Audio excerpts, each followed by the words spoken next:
Hello and welcome. I'm Charles Aite. Let's start with our first story. Investors of some of the liquidated fund management firms are expected to get a fraction of their locked up monies placed in bonds from this month. Now, this will represent the second tranche of payment for those who were not allowed to withdraw all their monies following the release of the bailout funds. Jemima Wari is a Registrar General, and she spoke on PM Express, the business edition, with George Rafi.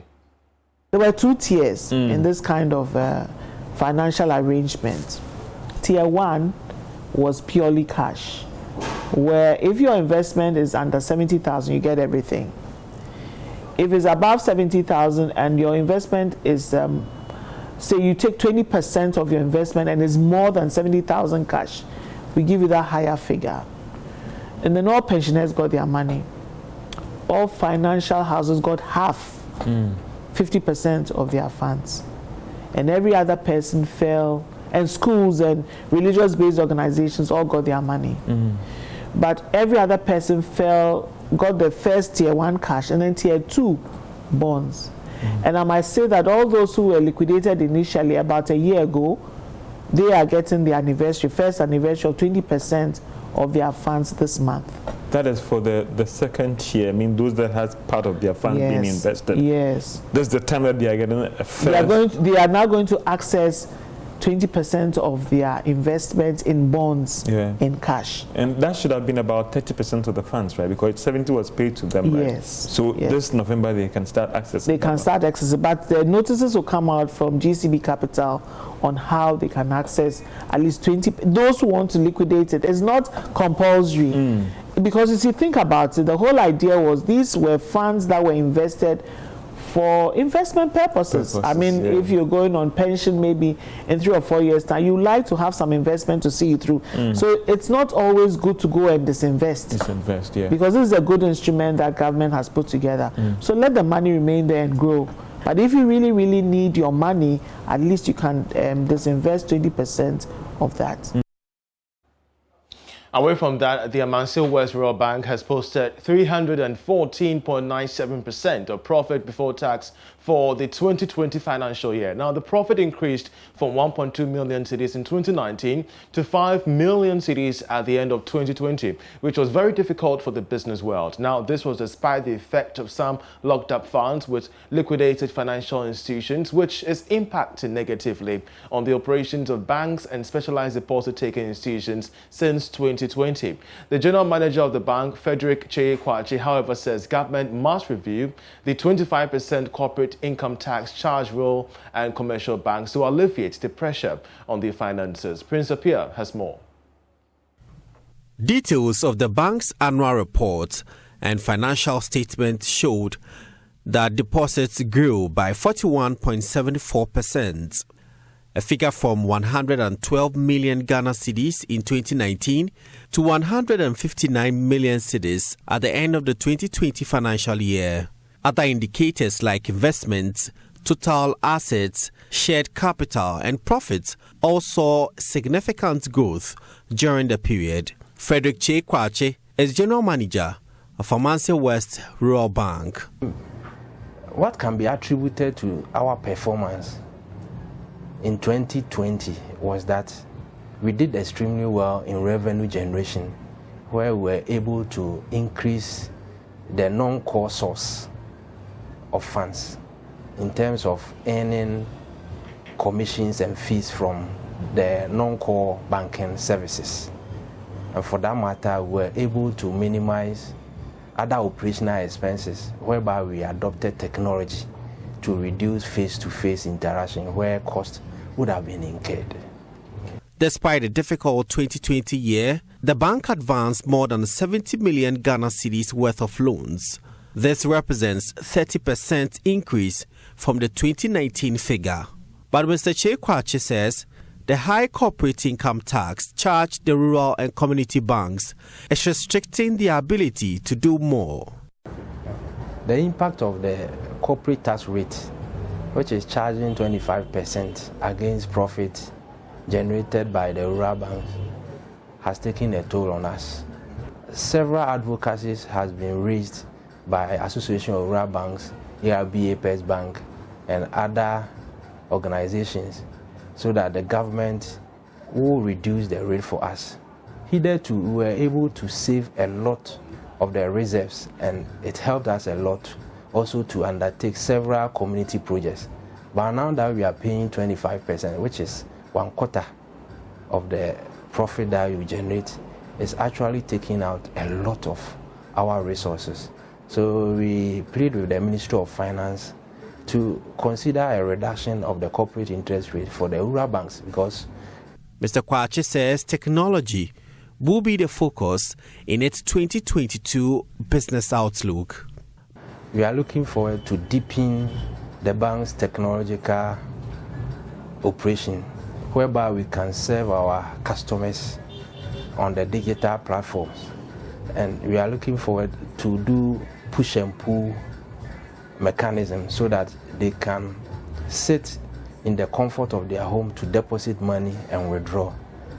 Secondly, we will put in place all the logistics and the necessary precaution to maintain the integrity of the digital banking operation so that fraudulent people cannot take advantage of the system and dupe our customers. Meanwhile, the bank has begun processes to change its name to Amansie Rural Bank PLC as part of its rebranding for improved banking and customer experience. Prince Apia reporting. Away from that, the African Continental Free Trade Area Secretariat is admonishing African countries to focus on the production of consumer goods to discourage the importation into the continent. According to the Chief Technical Advisor of the Secretariat, trade deficit can be resolved when African countries add value to the exported resources. He was speaking at the APSA UPSA Law School Quarterly Banking Roundtable discussion, of which we have more in this report.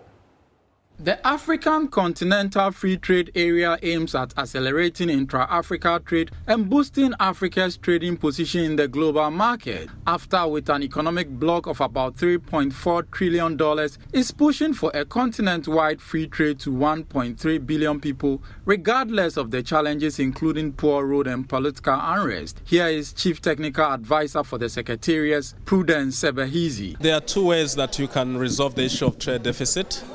The first one is that most African countries are exporting unprocessed products, and then they import finished products. So which means that they get less in what they are exporting in terms of return, and they have to spend a lot of money to import goods that they need to consume. So the solution to that is to add value, to what we are producing and sell it when it has appreciated in terms of the final price that we will tag on it. The second way that you have to deal with trade deficit, we have to look at the structures of our economy. There are so many things that we import which we are able to produce ourselves. If, for example, Ghana is importing clothes, and we know Ghana can make clothes, I think some of those policies where you can focus on the production of what you need and then import less.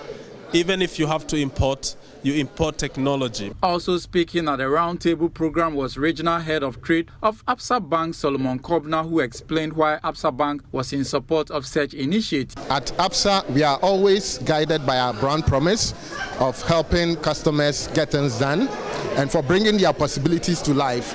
So it's in that vein that we thought it wise to sponsor this event and to come speak to it. We believe in the promise of AFTA. We believe in the long-term goals of it. And as a bank, we are seriously taking steps to prosecute the AFTA agenda. We are taking 3 steps, and they are as follows. We have a funding agenda. We have a digitization and systems agenda, and we have an upskilling and capacity agenda as well. In the area of funding, our appetite is quite clear. And even last year, at the height of COVID, we are one of very few banks to increase in loans and advances. The 7th quarterly roundtable is set to take place early next year. James Ishen's report for Joy Business.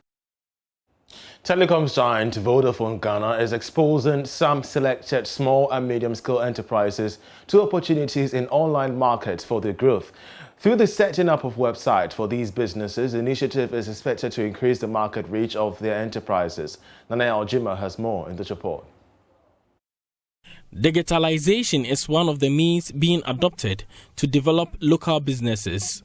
50 businesses have been selected to have their websites set up by Vodafone to enhance their operations.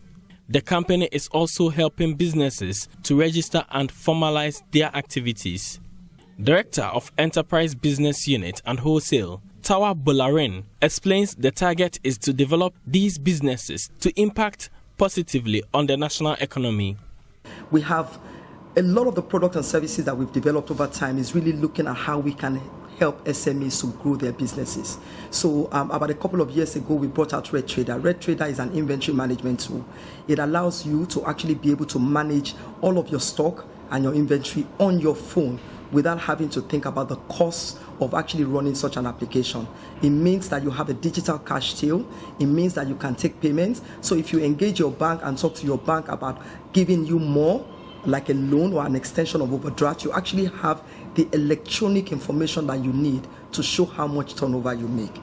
I mentioned your business online earlier on. This is also another thing that we've done for SMEs. We understand the fact that most SMEs are not digitally savvy enough to be able to build their own websites, and therefore we have a tool that just from 100 cedis a year, you can actually get a website that gives you a lot more professional image over and beyond your social media pages today.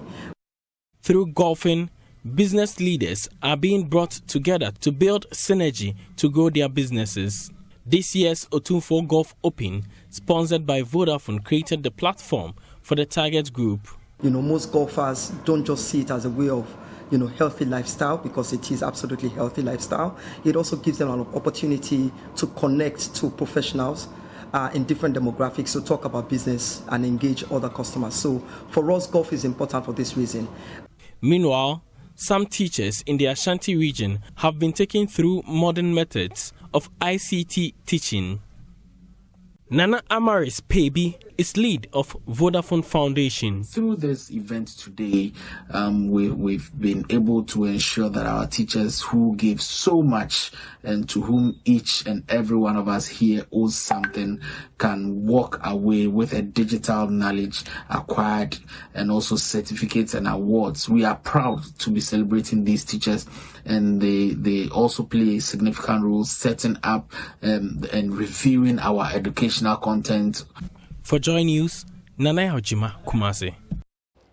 Now, it is estimated that by 2030, Africa will be home to the world's largest workforce, with 375 million young people entering the labor market. Hence, with the right skills, young people will improve their lives and the lives of their communities, contributing to Africa's overall competitiveness. In this regard, the Design and Tech Institute, a world-class TVET training institute, has signed a memorandum of understanding with Takoradi Technical University to strengthen the implementation of precision quality training towards excellence in measurement standards and specifications among learners in the TVET space. Here's more. The MOU with the Takoradi Technical University forms part of Design and Technology Institute's collaborative strategy to work with stakeholders to reach the objective under the Transforming Youth TVET Livelihood for Sustainable Jobs project. DTI, in partnership with the MasterCard Foundation's Young African Work Strategy, seeks to enable 3 million young people, particularly women, to access dignified and fulfilling work opportunities by 2030. That's according to the Chief Executive of the DTI, Constance Elizabeth Swanika. So where you sit as a university, the charge to you that the 16,000 plus students that you have, your mandate is to embed in them is a culture and a mindset of excellence. And that begins with the faculty. And so today the signing of the MOU was just the beginning of the signaling of what we call the beginning of the movement. The Vice Chancellor for the Takoradi Technical University, Reverend Professor Frank Eshem, was very happy about the collaboration with the Design and Technology Institute. He added that the MOU would go a long way to address the issue of precision quality facing manufacturing industry as far as international quality standards were concerned. We are trying to work towards the excellence. In the excellence, we can't do it alone. We need to collaborate with the industry. So this morning, we are signing, an MOU to begin the process. We are going to also try and roll out some curriculum that is precision quality. That is the hallmark of what we are going to do now. And then we see that excellence in our products, in our students, when they go out to the world of works. So that is what we are going to do now. The Western Regional Minister, Dr. Kobna Oshreda Komensa, welcomed DTI to the region and charged the university to leverage the partnership to train the next generation of human capital for the country. I encourage all of you to make sure that the MOU succeed and the student who pass through the system also succeed. So it shows clearly that this is the only way we can get across the bridge. And I want to support you to make sure that this one works with your school and the system that you are generating for our young ones. The Takoradi Technical University is now the second model and demonstration center after Ho Technical University to roll out the implementation of the Precision Quality Program. For Joy Business, in Athalia Kwanza, Takoradi. You're still watching The Marketplace. We're going for a short break, but still to come in the bulletin, some oil marketing firms begin increasing fuel prices at the pumps, with Total selling a liter of petrol at 6 cedis 90 pesos. As I'm talking now, it has worried me from day one, and it is worrying me from now. It is worrying me because at first I was buying 60 cedis. I'll use the 60 cedis and close work back. As for now, I'm buying 1.5.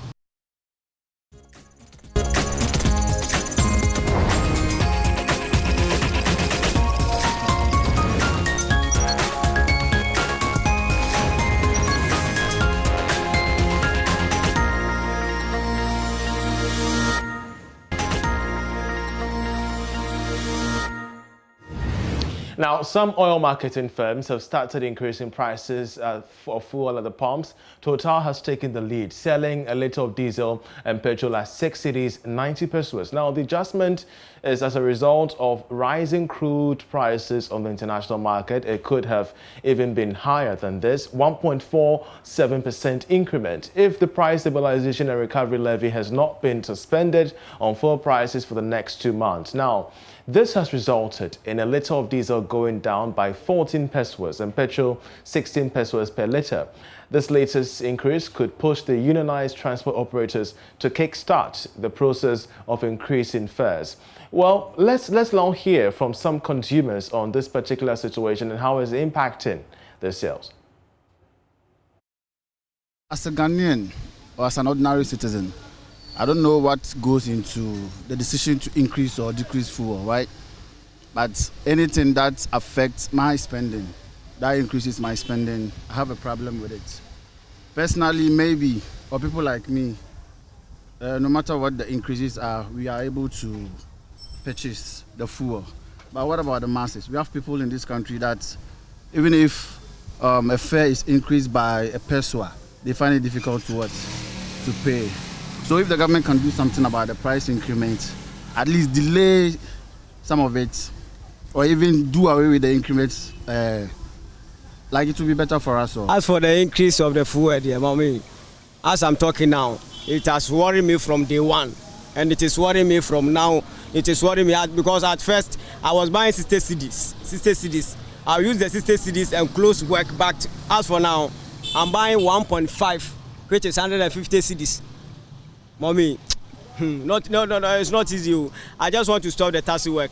and just find some company. As for company where I'm not buying any fuel, so it won't cost me much. So as for a taxi there, because of the fuel, I just want to stop. It's affected me heavily because I run a fleet of vehicles. And those prices, the price going up day in, day out, it's really affecting us. We cannot kind of emphasize the need for the government to come in and subsidize on that, because currently all our vehicles are parked. When the price of fuel goes up, it means that every single thing in the value chain would have to go up. The increment in fuel, it's not good. It's not good at all, because just last week, fuel was 60, 80 pesos, and just this week, 60, 90 pesos. We don't know, maybe by the end of this year, fuel might reach 80 or so, I don't know. And we, the motorists, we are suffering. Because every day increment, we can't even work in peace. Oh, I could say before I used to buy 200 cedis for a week. For now, I'm buying 350 for a week. Even 3 days, I have to buy another fuel again. Without AC, I need to, even 200 cedis won't even reach to a week. So now I buy more than 100% than before I used to. And we shall be monitoring the prices at the pumps to give you updates as and when, because as it stands now, it's just a few of the oil marketing companies that have increased their prices. Others are still within the 6 cedis, 80 peso range. So we'll take a look at that and give you updates as and when. But before we go, the American Chamber of Commerce Ghana is pushing for creating awareness for prostate cancer in corporate institutions. Now, the chamber says the disease is deadly, that's causing a fall in productivity among the working class. Here's more. According to the American Cancer Society, about 1 out of 8 men will be diagnosed with prostate cancer during their lifetime. Additionally, prostate cancer is more likely to develop in older men and in non-Hispanic and black men. About 6 of the 10 cases are diagnosed in men who are 65 years or older. In line with this, the American Chamber of Commerce Ghana has organized a health forum dubbed Prostate Cancer Treatment in Ghana, the way forward to sensitize many Ghanaians. Here is its president, Aisha Bedi Ibe. I think men's health, in particular prostate cancer, is not talked about enough. And if you were part of the discussions, you'd have heard one of the doctors, female doctors, actually saying that prostate cancer and men's health tends to be relegated to the background. So it's important that we create this awareness and we encourage men to get screened as early as possible and make use of the treatment interventions that are available. I think HR professionals do play a key role when it comes to employee welfare, and so it should be incorporated, whether it's by celebrations around Prostate Cancer Day, or whether it's by general education on medical issues on a going forward basis. So definitely I think that should be done.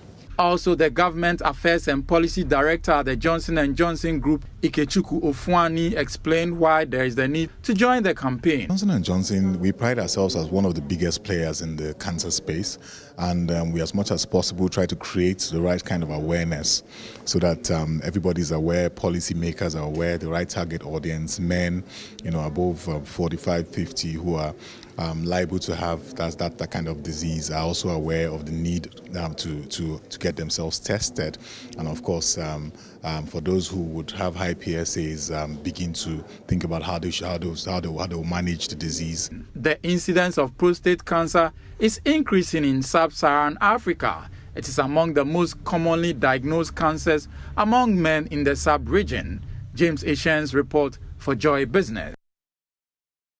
And for more news, please log on to myjoyonline.com. I'm Charles Aite. Many thanks for being a part of the show. Let's do the same next week. Enjoy the rest of our bulletin.